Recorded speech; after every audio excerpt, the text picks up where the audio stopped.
Dako mo bayranan sa kuryente karon? Ato nang isgutan.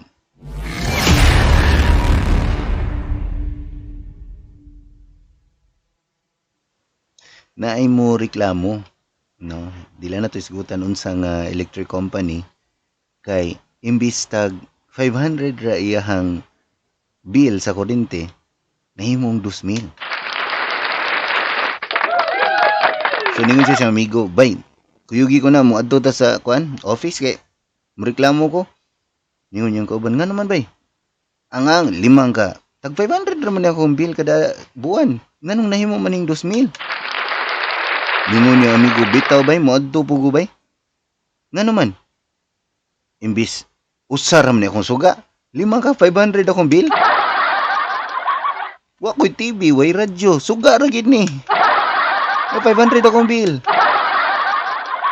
Mo to nang lakaw silang duha, nasugatan nilang ilang amigo ikatulo. Ay, asa mo bay?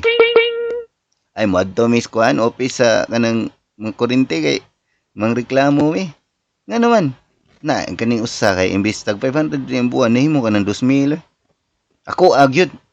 Suga ra ko niya 500 ang bill. Ni siya nam kuyog ko. Nga naman, dako pa di ang bill. Di, G's akong bill. Oh, nga ano mo reklamo man ka? Wa mo ko'y kuryente.